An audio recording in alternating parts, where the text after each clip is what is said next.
Olá, aterrorizados! Aqui é Angel Black trazendo mais histórias de terror para vocês.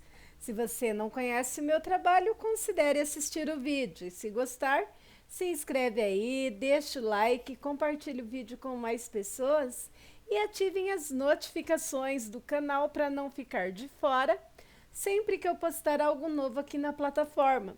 E se você não gostar, compartilhe com os seus inimigos e, de quebra, se vingue deles.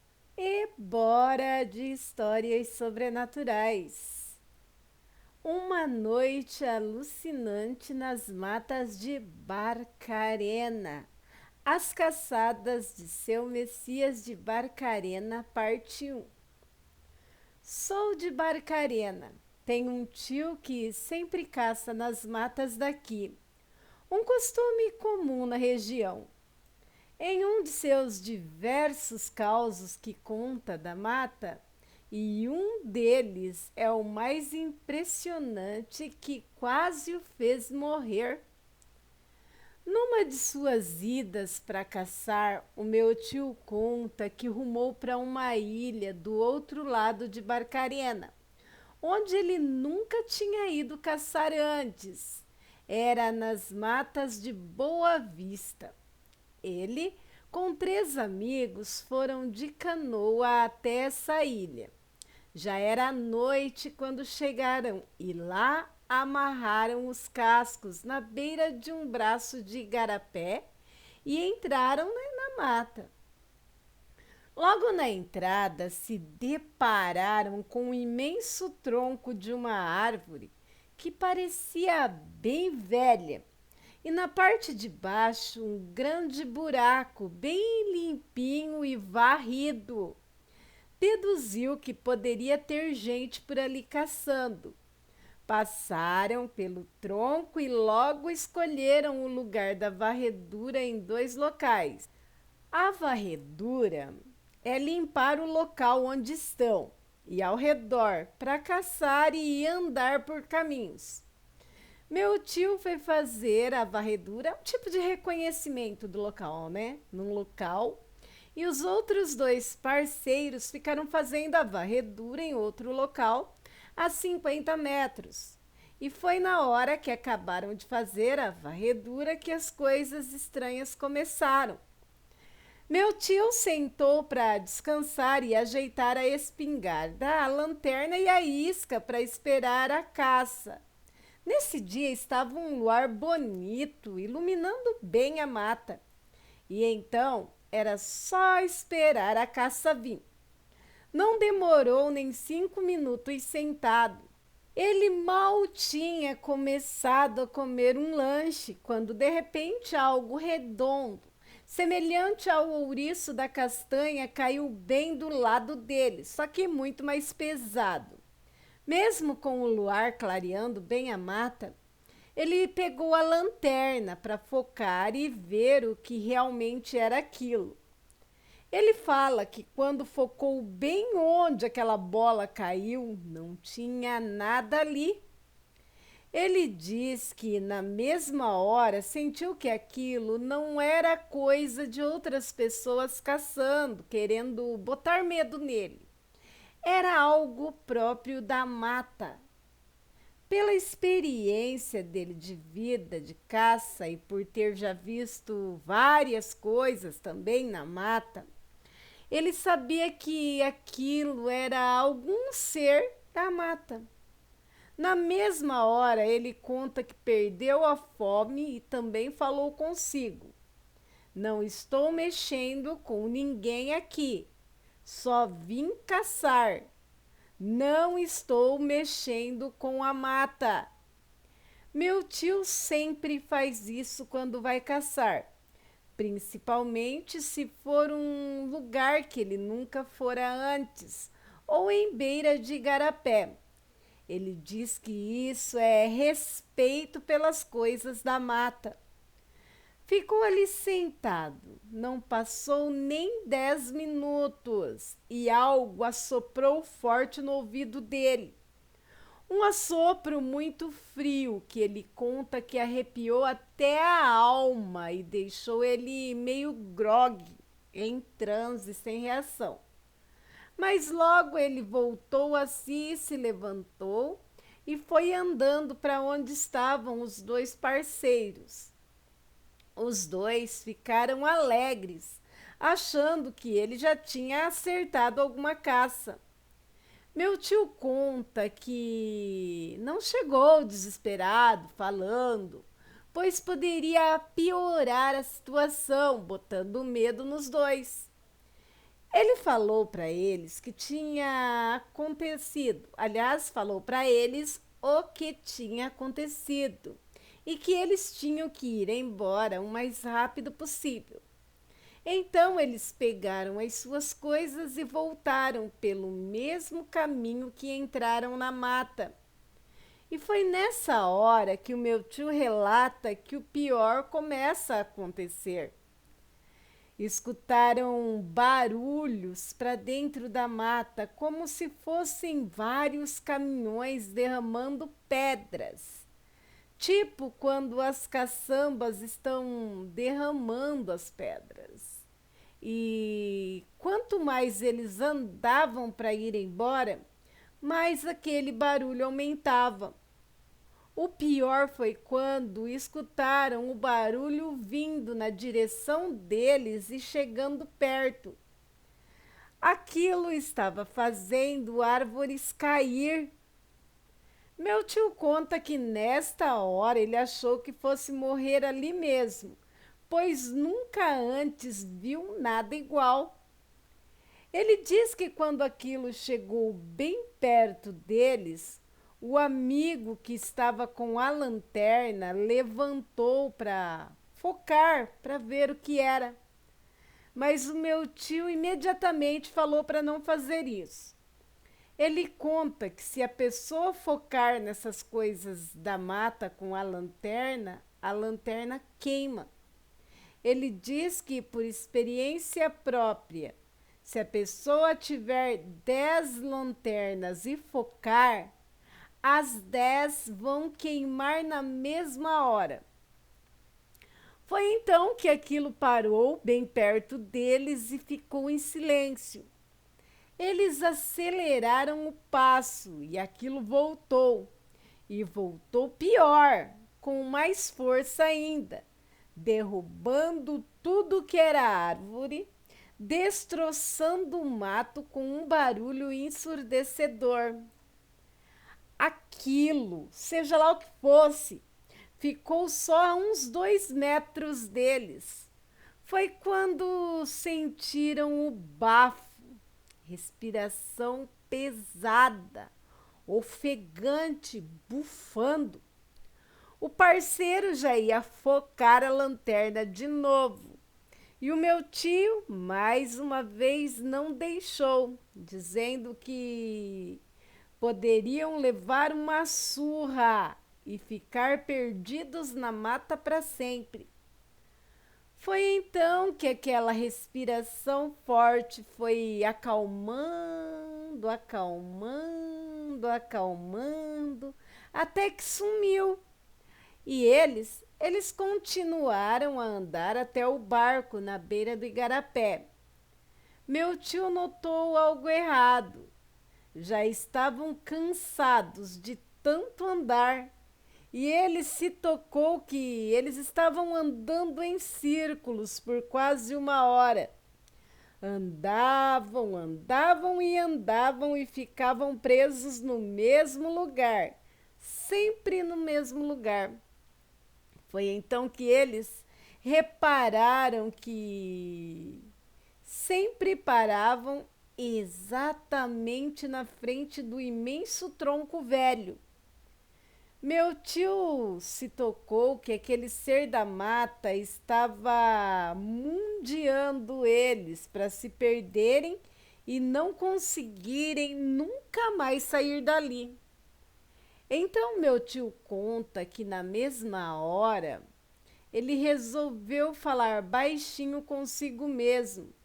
Ele diz que disse exatamente assim: Dona Currupira, eu só quero ir embora para casa. Eu e os meus parceiros estamos com fome, estamos com sede e não mexemos em nada. Só viemos caçar para comer, mas não conseguimos nada. Só quero ir para casa. Meu tio jura por tudo o que há de mais sagrado que uns 5 segundos depois que ele falou isso, eles andaram mais uns 2 metros. Bem na frente deles estava o barco amarrado no braço do igarapé. Subiram rápido e foram embora. Estavam a salvo do ser da mata.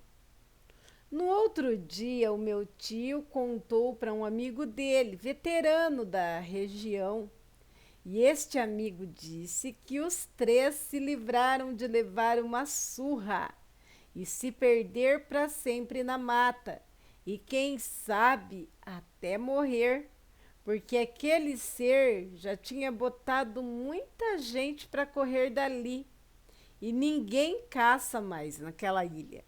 Meu tio conta que tempos depois, pensando sobre o caso, ele tem certeza que aquilo era a mãe do mato ou curupira, ou até mesmo a caipora. Mas o mais comum por ali era o curupira. E aquele tronco enorme com um buraco bem limpo era a casa do ser. Relato de André Gustavo, o sobrinho do caçador, protagonista desse caso, conhecido como Seu Messias de Bacarena, por Paravisagento. E aí, aterrorizados, era o curupira ou não? O que vocês acham? Deixem aí suas opiniões nos comentários. Lembrando, né, de comentar com respeito. E esse é mais um caso lá da página Paravisagento, que sempre tem histórias de arrepiar. Próximo relato: o portal para Sete Além em Marituba. Eu adoro relatos de Sete Além. São aterrorizantes, mas eu gosto. E vocês gostam também? Bora lá? Ele cochilou e foi transportado em plena praça matriz de Marituba para outra e obscura dimensão. Esse relato foi passado a mim por um amigo chamado Paulo Brito. Brito, como eu conheço, é um rapaz, um bancário que não se prende muito em histórias e lendas. Porém, depois dessa experiência vivida, começou a pensar 2 vezes antes de qualquer coisa. Não tem certeza se foi sonho ou algo real.